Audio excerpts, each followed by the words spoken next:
ఇప్పుడు శేషాద్రి గారికి, అప్పుడున్న పాస్టర్ గారికి అప్పుడు చేసాం.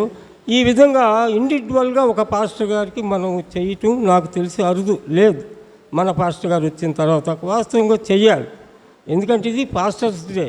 ఎట్లయితే మదర్స్ డే, ఫాదర్స్ డే, ఇట్లా మరి టీచర్స్ డే ఈ విధంగా ఉంటాయో, మరి పాస్టర్స్ డేని కూడా మనం విడిచిపెట్టకూడదు. అవకాశం మనకు రాలేదు.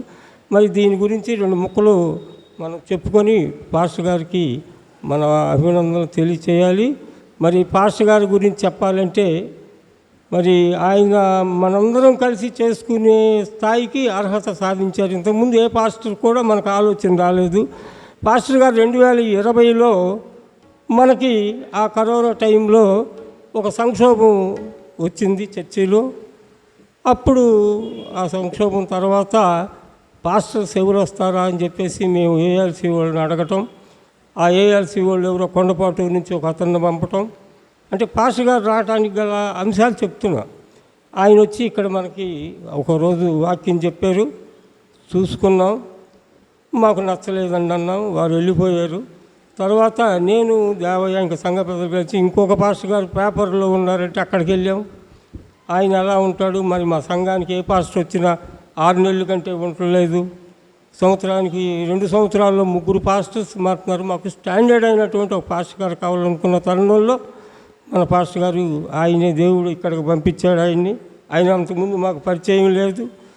సార్ మా పరిస్థితి ఇది, మా సంఘ పరిస్థితి ఇది, మరి మాకు స్థిరంగా నిలబడి ఉండేటువంటి ఒక పాస్టర్ గారు లేరు, మాకు సీనియర్ కావాలని చెప్పి వాళ్ళకు చెప్పాం.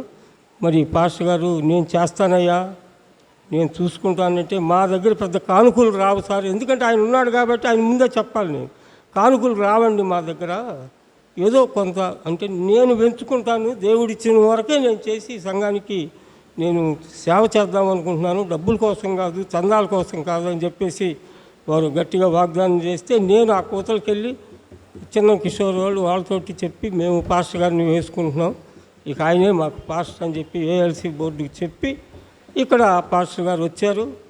మరి ఆయన వచ్చిన తర్వాత మరి ఆయన చేస్తున్నటువంటి కృషి మీరు చూస్తూనే ఉన్నారు. మరి సంఘాన్ని నిలబెట్టడంలో ఆయన ప్రతి అంశంలోనూ జాగ్రత్తగా ఉండి ఒక్క మార్పు ఏంటంటే, ఇంతకుముందు బైబిల్ వాక్యం చదవాలంటే ఏ కొద్దిమంది లిమిట్గా ఉండేవాళ్ళు. పురుషులు అంటే ఒకళ్ళిద్దరు, స్త్రీలు అంటే ఒకళ్ళిద్దరు. కానీ మన పాస్టర్ గారు వచ్చిన తర్వాత బైబిల్ అందరి చేత చదివించగలిగాడు. అది ఆయన గొప్పతనం. నేను ఎప్పుడు కూడా అనుకోలే బైబిల్, మీరు ఎప్పుడైనా చూసారా ఇన్నాళ్ళు పుట్టి పెరిగినాక? నేను కూడా బైబిల్ చదివైపోయి అంటే కనపడక చదవట్లేదు, ప్రతి వాళ్ళ చేత బైబిల్ చదివిస్తున్నాడు. అది చాలా గొప్ప విషయం. పురుషుల్లో కూడా ఆసక్తి పెరిగింది. ఇప్పుడు పోటీ పడుతున్నాడు, ఒక ఆయన పోటాడుతున్నాడు, నన్ను తెలవట్లేదు ఈ మధ్యకాలం దేవయ్య ఆయన చెప్తున్నా. అంటే ఆ స్పిరిట్ మరి కొత్త పిల్లలకి, మరి యవనస్తులకి బైబిల్ వాక్యాలు చదవటం, పరీక్షలు నిర్వహించటం, ఈ విధంగా మేమైతే మా గ్రూప్ అయితే మేమేమనుకుంటాం, పాస్టర్ గారు అనుకోము, ఆయన్ని మాలో ఒకడు అనుకుంటాం. ఎందుకంటే మేము చేసే సోషల్ యాక్టివిటీలో ఆయన పాల్గొంటాడు, డబ్బులని పట్టించుకోడు, డబ్బుతో పని ఏం జరిగిందని వెంటనే స్పందిస్తాడు. ఆయనకి ఈ సన్మానాన్ని చేసుకునే అర్హత ఆయనకుంది. అయితే జనరల్గా పాస్టర్స్ అనేవాళ్ళు ఎట్లా ఉంటారో ఒక మాట చెప్తాను. మనం ఏ విధంగా అయితే మన కుటుంబంలో నా బిడ్డ ఒక తల్లిదండ్రులు ఏమనుకుంటారంటే, నా కుటుంబంలో నా పిల్లలందరూ బాగా చదువుకోవాలి, చాలా గొప్ప వాళ్ళు అవ్వాలి, మంచి వ్యక్తులుగా ఉండాలని ప్రతి తల్లి తండ్రి ప్రపంచంలో కోరుకుంటారు. కానీ పాస్టర్ అనే వాళ్ళకి ఒక గొప్ప గుణం ఉంటుంది. వాళ్ళు సర్వీస్ చేసే ప్రతి సంఘంలో కూడా సంఘానికి వచ్చే ప్రతి వ్యక్తి మారాలని జీవితం అంతా కోరుకునే ఒక గొప్ప లక్షణం ఈ పాస్టర్స్లో ఉంటుంది. అవునా కాదా? ఇప్పుడు నేనున్న నా 2 బిడ్డల గురించి ఆలోచిస్తా, వీడు చదువుకోవాలి, ఇంజనీర్ అవ్వాలి, డాక్టర్ అవ్వాలని. కానీ ఒక పాస్టర్ అలా కాదు. ఈ పొన్నూరులో చేసినప్పుడు ఈ సంఘంలో అందరూ కూడా ఆత్మీయతగా కలిగి ఉండాలి, దేవుని దగ్గరికి రావాలని తాపత్రయపడుతూ ఉంటారు. ఇంకొక సంఘంకి వెళ్తే అక్కడ అట్లాగే జీవితకాలం అంతా వాళ్ళ పోరాటం, వాళ్ళ ఆవేదన అంతా వాళ్ళ ఆత్మీయత ఎదుగుదల ఎలా జరగాలి సంఘాలు కానీ అభిప్రాయంతోనే ఆ వృత్తి అంత పవిత్రమైంది. ఇంకా అది ఒక కత్తి మీద స్వాము లాంటిది. ఇదెందుకు అంటున్నారేమో. ఇప్పుడు నేను టీచర్ని, నేను నా ఇష్టం వచ్చినట్టు వెళ్తాను, రోడ్డు మీద ఎటన్నా పోతాను, ఏమన్నా చేస్తా. కానీ పాస్టర్ అనే వ్యక్తి గడప దాటి బయటకు వస్తే 100 కళ్ళు పాస్టర్ మీద ఉంటాయి. ఆయన బజారుకి వెళ్తే ఎక్కడ టీ తాగింది కూడా చెప్తారు. మీ పాస్టర్ గారు అక్కడ టీ తాగుతున్నాడు, మీ పాస్టర్ గారు మార్కెట్లో కూరగాయలు కొంటున్నాడు. మన సంఘమే కాకుండా ఇతర సంఘాలు కూడా ఒక దృష్టి 100 కళ్ళు వాళ్ళ మీద ఉంటాయి. చాలా జాగ్రత్తగా వాళ్ళ ప్రవర్తన, వాళ్ళ లైఫ్ స్టైల్ చాలా జాగ్రత్తగా ఉండాలి. అవన్నీ కాపాడుకుంటూ వాక్యాలు చదువుకుంటూ ఏదో ఒక బందిఖానా లాంటి జీవితం అన్నమాట. అట్లాగే జడ్జీలు కూడా అంతే. ఉదయం లోపలికి వెళ్తే సాయంత్రం సూర్యుడు వెలుగుకొడుతుండ్రు కోర్టుల్లో జడ్జీస్. అంత నిబద్ధత కలిగినటువంటి దానిలో రాణించటం. 5 సంవత్సరాలు పూర్తయింది పాస్టర్ గారు వచ్చి. మరి మన మనసుల్ని గెలుచుకున్నాడు. మనం అందరం సంతోషంతో ఆయనకి చెయ్యాలి అని ఈ సాంప్రదాయాన్ని తీసుకున్నాం. కాబట్టి దీనికి సహకరించాము. అందరికీ చెప్పలేకపోయినా ఒకళ్ళని చెప్పినా సంఘస్థులు అందరం చెప్పుకున్నట్టే. కాబట్టి పాస్టర్ గారికి, మరి పాస్టమ్మ గారికి, పాస్టర్ గారి గొప్పతనం గురించి పాస్టమ్మ గారి గురించి చెప్పలేదు అనుకుంటారు. ఆయన చేసే ప్రతి దానిలో సగభాగం ఆమెకే ఉంటుంది. అది ప్రత్యేకంగా చెప్పనవసరం. అందుకే కలిపి ఒకే దండలు ఇచ్చాం మనం. కాబట్టి ఈ కార్యక్రమానికి సహకరించినటువంటి స్త్రీల సమాజం కానీ, మరి సంఘం కానీ, సంఘస్థులు, మరి సంఘ పెద్దలు అందరికీ ప్రత్యేక అభినందనలు తెలియజేసుకుంటూ ఒక 5 నిమిషాలు పాస్టర్ గారు ముగిస్తారు అని చెప్పి కోరుకుంటూ పాస్టర్ గారికి ఇస్తాను. Thank you.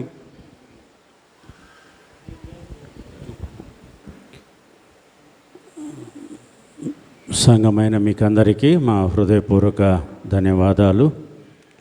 ఇంత ఘనంగా మమ్మలను సన్మానించారంటే మమ్మలను గుర్తించారు, మమ్మలను ప్రేమించారు. నేను వచ్చినప్పుడు సంఘం ఏ విధంగా ఉంది, ఇప్పుడు సంఘం ఏ విధంగా ఉంది అనడానికి నేను కాదు మీరే సాక్షులు. రతన్ రాజు గారికి బాగా తెలుసు. ఈ ఇల్లు కట్టేటప్పుడు నాకు విశాఖపట్నం నుంచి ఫోన్ వచ్చింది. ఇమ్మాన్యుయల్ లూథరన్ చర్చికి వాళ్ళు రమ్మని ఆహ్వానించారు.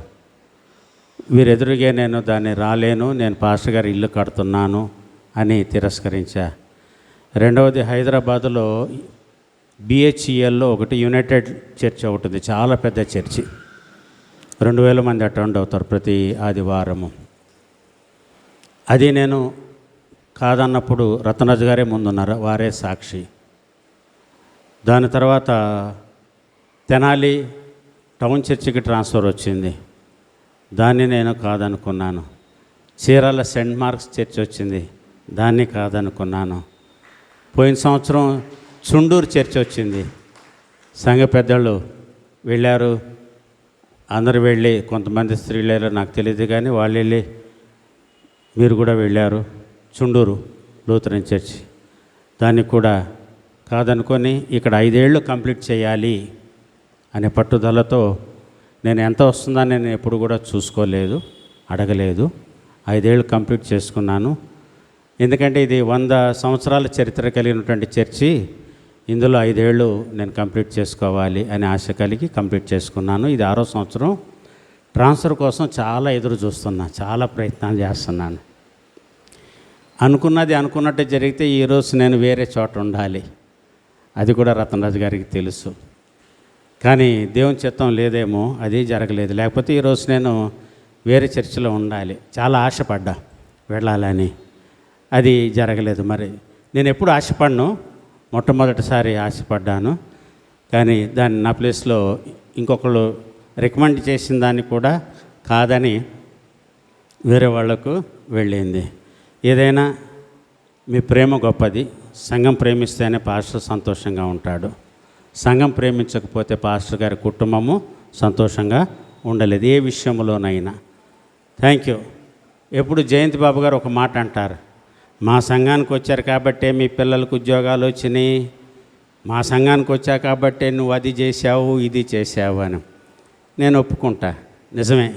నేను ఈ సంఘానికి వచ్చాను కాబట్టి నా ఇంట్లో ఎన్ని జరిగినప్పుడు ఈ సంఘ సభ్యులైన మీ ఇళ్లలో ఎందుకు జరగట్లేదు అని నా ప్రశ్న. జయంత్ బాబు గారు వింటున్నారా? కరెక్టే. నా ఇద్దరు పిల్లలకి మంచి ఉద్యోగాలు వచ్చినాయి. పిల్లలిద్దరు కలిసి ఒక చిన్న కారు కొనుక్కున్నారు. నేను ఇల్లు కట్టడం ప్రారంభించాను. ఇవన్నీ ఇక్కడికి వచ్చిన తర్వాత జరిగినప్పుడు నేను బయటికి వెళ్ళేటువంటి పాస్టర్నే 5 ఏళ్ళ తర్వాత మీరు ఎప్పుడో ఇక్కడ పుట్టి ఇక్కడ పెరిగి ఇక్కడ చనిపోతున్నటువంటి మీ ఇళ్లలో ఎందుకు జరగట్లేదు? ఎందుకు జరగకూడదు? ఇది నా ప్రశ్న మీకు. చాలా వందనాలు. ఒక కుటుంబం, ఒక సంఘం, పాస్టర్ ఒక ఊరికి వచ్చినప్పుడు ఆశీర్వదింపబడిందంటే ఆ పాస్టర్ ఎక్కడికి వెళ్ళినా చెప్పుకుంటాడు, నేను ఆ సంఘంలో ఉన్నప్పుడు నా పిల్లలకి ఉద్యోగాలు వచ్చినాయి, ఆ సంఘానికి వెళ్ళినప్పుడు నా పిల్లలకి పెళ్ళిళ్ళు అయినాయి, మేము ఆ సంఘానికి వెళ్ళినప్పుడు నేను ఇల్లు కట్టుకున్నాను, ఆ సంఘానికి వెళ్ళినప్పుడు మాకు అవమానం జరిగిందని కూడా చెప్పుకుంటాం మేము కదా.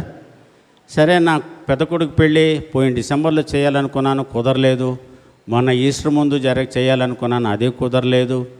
మరి ఎప్పుడు ఇక్కడ ఉన్నప్పుడు జరుగుతుందో లేదో నాకైతే తెలియదు. ప్రార్థించండి. మీకు అందరికీ మా హృదయపూర్వక వందనాలు. Thank you. దేవుడు మిమ్మల్ని దీవించును గాక. ఆమేన్. సంఘం నుంచి ఏర్పాటు చేయబడిన పలహారం ఉంది. సంఘస్థులు వచ్చి పలహారాన్ని పంచాల్సింది మనం చేస్తున్న ఒక